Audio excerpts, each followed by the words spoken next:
Micah Parsons has been traded to the Green Bay Packers in exchange for 2 first-round picks and defensive tackle Kenny Clark. Did you hear that, guys?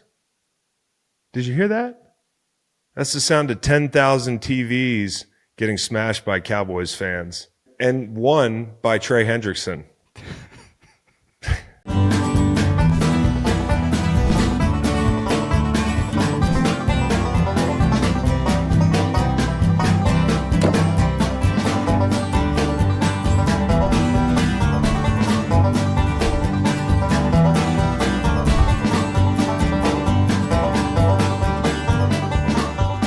Listen, when you make $47 million a year, it is hard to negotiate for things like the number 11.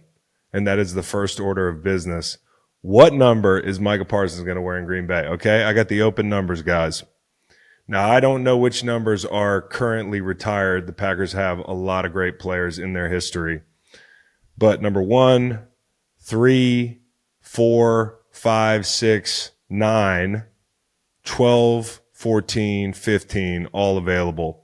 Also, number 23 is available, number 26, number 28. I don't even know what these guys are allowed to wear anymore. Numbers 3, 4, and 14 are all retired. Okay. As is 15, that's Bart Starr. Okay. 66 for Ray Nitschke and 92 for Reggie White. Yeah, 92 is obviously a no-no. The only number in the 90s is 98. I don't see him in a 98. So I could see him going like full egomaniac and being number 1. You know, that could be in the cards. You also said, man, I don't know, man. There's not a lot of great numbers. Do the Packers have a 0? I'm not. I seeing was going to say, like, how roster. sick would a 0 be on Micah? 0 would look really good. He could Either bring way, back- though, like good luck. Like Jaden Reed, you know, Trey Hendrickson broke his TV. I wonder how long it took Jaden Reed to realize that he just got richer. Like if he wants, he just got a lot He richer. could buy everybody a TV. Those are some fucked up available numbers. Yeah, he could buy Cowboys fans a bunch of LGs. This is must-see TV here, guys.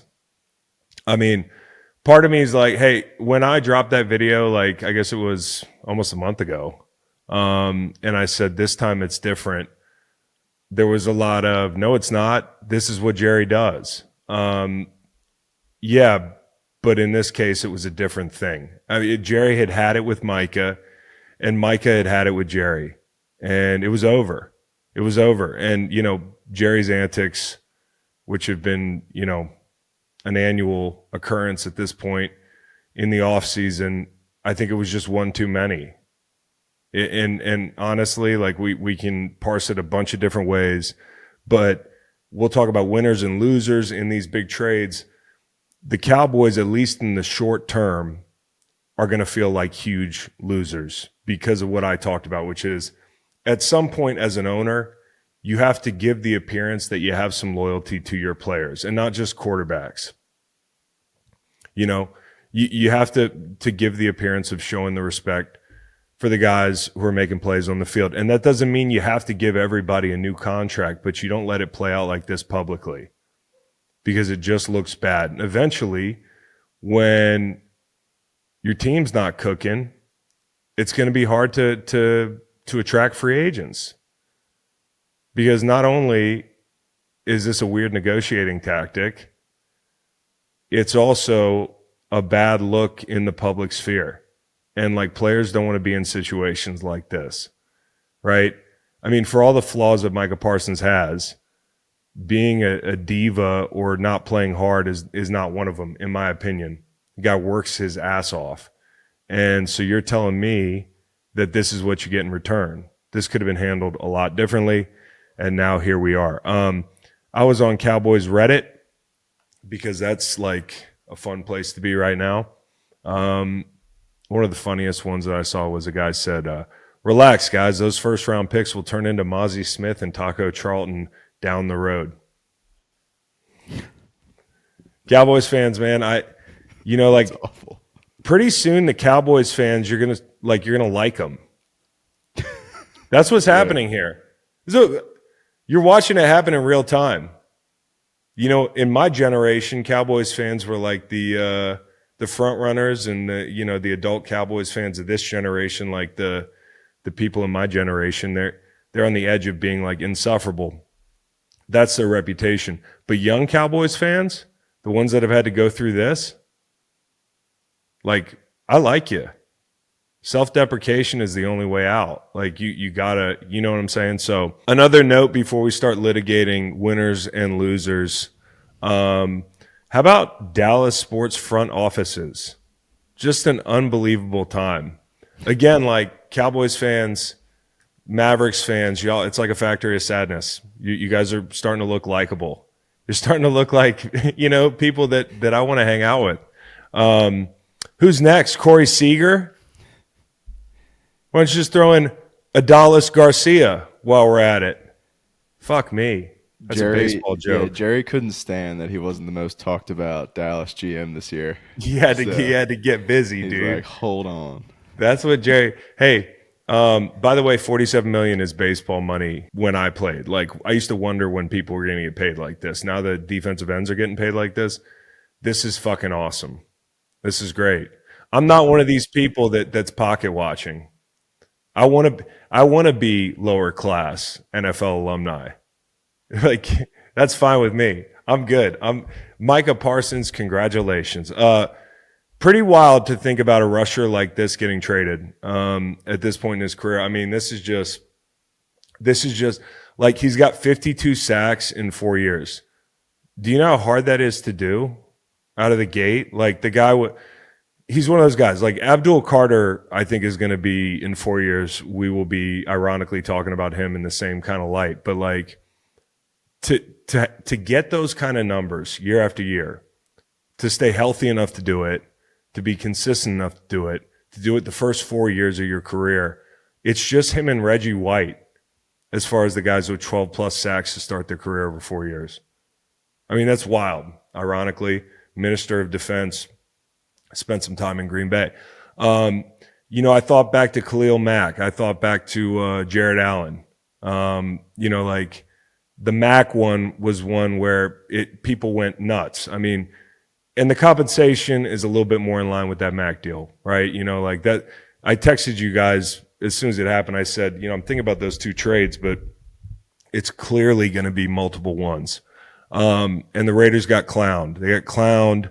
And although I don't think anybody really wins like big trades like this often, like a real winner, and it's easy to play devil's advocate and say, well, the team shipping the great rusher out of town isn't that close, or, it's not going to make a difference.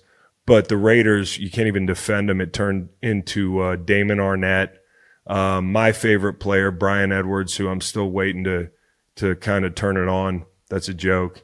I don't know where he is right now. I was a big fan of his coming out. And then Micah's new teammate, Josh Jacobs. So I went back and looked up Ian Rappaport, a video on YouTube. I just wanted to see like what it was like when the Mack trade happened. And the quote was this: Chicago Bears are kind of a trendy team right now. Young. They have a good quarterback that some people think is going to be a big time star, franchise type guy. They added a bunch of receivers. Kind of sounds like the Green Bay Packers. Kind of wild. I think this one works out differently. I think the quarterback part at least has to work out differently.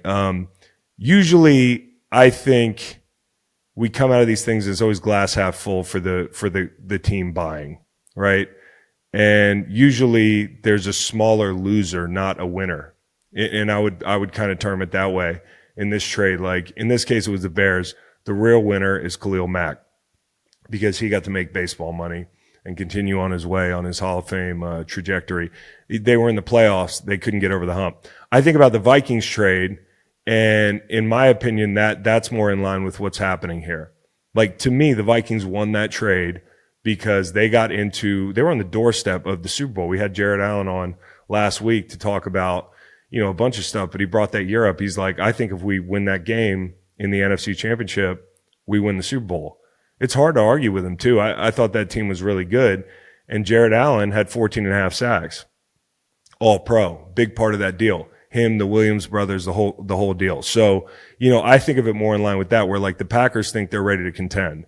And, you know, Kansas City turns that into Brandon Albert and Jamal Charles, but it doesn't matter when your quarterback's age, like, you know, or guys like Brock Heward and Matt Castle. So, listen, my assessment is the Packers, to illustrate a point, they feel like they're more like Minnesota, where Chicago was like trying to do something.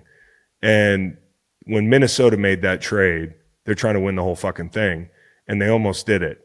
And I think the Packers, realistically, when I look at them, they're a team who has a quarterback with elite traits, you know, hasn't played like it consistently yet, but there's a reason that people keep sticking their neck on the line for this guy. I saw like Tannenbaum be like, I think he might be in 5 years the guy that you say you want to start a franchise with. He's not the only person crazy enough to say it. Like, Jordan Love has some fucking elite traits. So they got a guy like that it's speculative, but you think he might be the guy. You've got some really good weapons outside if Golden pans out. You get a stud running back. You got an O-line that's good. Like, that's starting to sound like a team that's ready to win, right?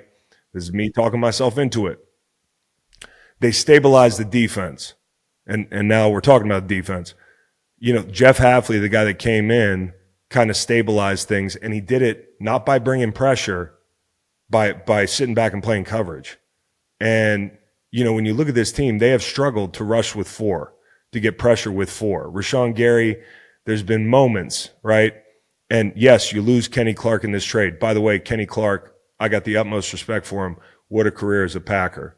You know, and I hate that he's headed to Dallas. You know, you've got Lucas Van Ness, who's had a bunch of pressure on him, hasn't lived up to it. Rashawn Gary has not been the guy that we've seen him flash as being. They haven't had a double-digit rusher since 2020. That was Zadarius Smith. So it's been a fucking wild, dude. And if you think about the aspirations of where this team's trying to go, they don't bring pressure. You have to get pressure with 4. And the back end is solid, not great. So in that case, what you have to do is you need a Batman. I talk about Batman rushers. This guy's a fucking Batman. Maybe that lets Gary become the Robin. Maybe it takes a little pressure off Gary. Maybe it takes a little pressure off Van Ness. But more than anything, it makes them walk like contenders, in my opinion. They look a little bit more like a contending team. Now, there will be people that say, Chris, I've been out on the Packers. You know, like Jordan Love last year, he wasn't good enough. And I would agree, he wasn't good enough. But I think he was hurt. I'm not up here just making excuses for everybody. You know, the first game of the season in Brazil, I thought he tore his ACL. And the injuries kept piling up. He was dinged in the playoffs. But no excuses. That's just for the context of the situation. They don't think the guy they have under center is the guy that played last year. They think he's more like the guy that played in 23. And gun to my head, I would agree he's more like the guy in 23. So you talk about a group that over the last 3 games that they played the Lions, I think they've had 2 sacks. I don't know what the pressure numbers are, but they haven't gotten home. Those 2 games against the Lions last year, week 14, 13 pressures as an entire unit. Week 9, 8 total pressures. Not good enough. And I can remember watching those games and thinking, hey, you want to beat Jared Goff, you got to pressure him. You got to pressure him. And that's cliche. You say it about any quarterback in the league. But for a guy that can't move off the spot, for as good as he is at everything, and we love Jared Goff, he's not an off-platform thrower. You have to make him move in the pocket. And so now a team like Detroit, who's replacing the interior of their offensive line, they have to contend with a guy like MICAH Parsons. And so, you know, their challenges in division just went from, hey, Minnesota's pretty good. They bring pressure. They're hard to diagnose. They got 2 good edge rushers. Green Bay, they don't really have anybody. Chicago, they got Montez Sweat, but they don't scare you. You know, now you got MICAH Parsons, and you got to block him. So, you know, and to add to the whole conversation is Detroit at least was rumored as having been connected to MICAH Parsons. So it's kind of 2 birds, 1 stone there.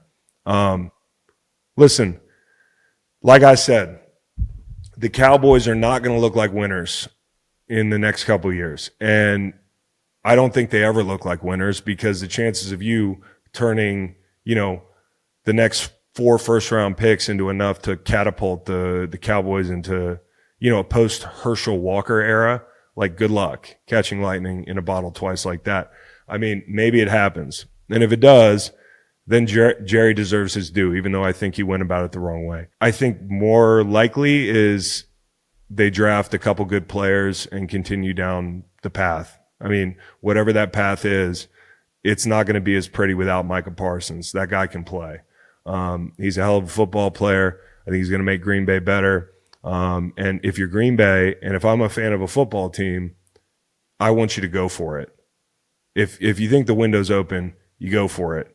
And that's what Green Bay's doing. I don't blame them for it. I do want to share one more thing when talking about this. You know, they plan on picking at the bottom of the first round. So these picks are bottom of the first round picks. Here are the guys that they've drafted in the first round in Green Bay since they drafted Jordan Love, to let you know what they might think they're missing out on. Okay. It was Eric Stokes, Quay Walker, Devontae Wyatt, who I like, Lucas Van Ness, and Jordan Morgan. So when you put it in those terms, pick two of those guys out of a hat.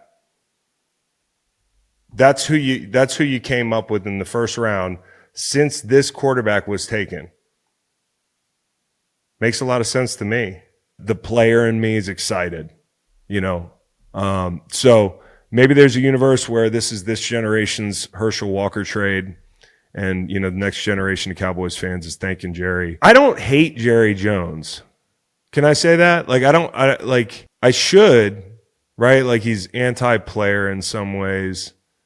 He's fumbled the bag for one of the most historic franchises in the NFL. Of course, I haven't watched the Cowboys documentary yet, so maybe you check back with me after that. But the one time I actually liked him was when he was on Landman, and he had that great speech.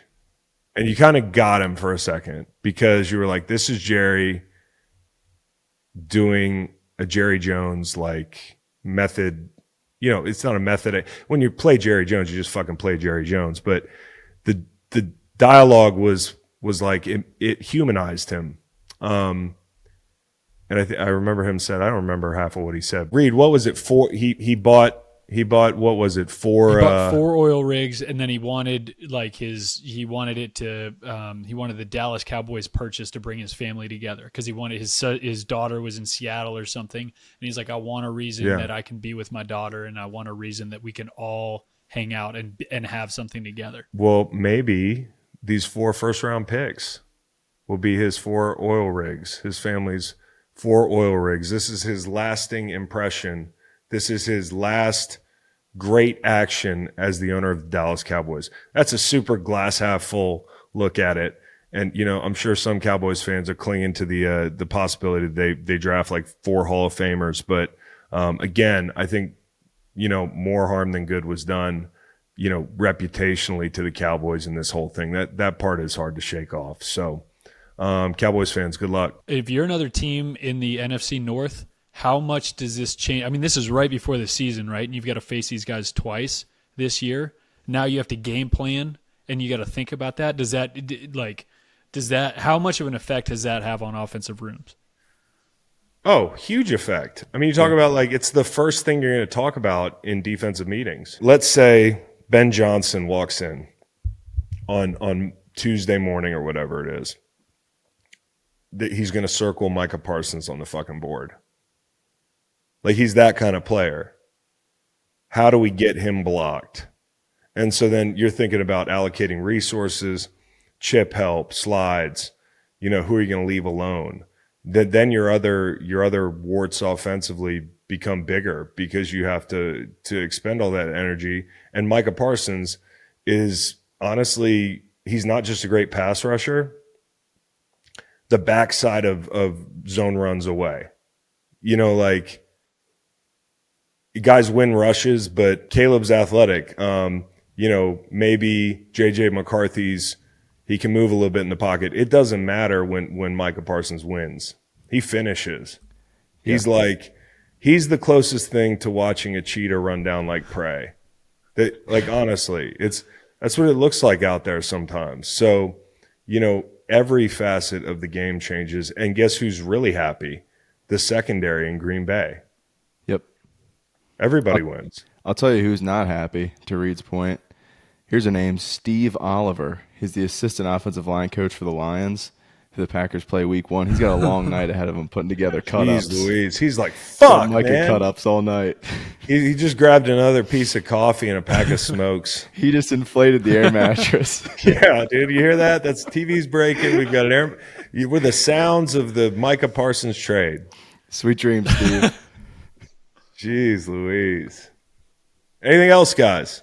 Go Pack, go.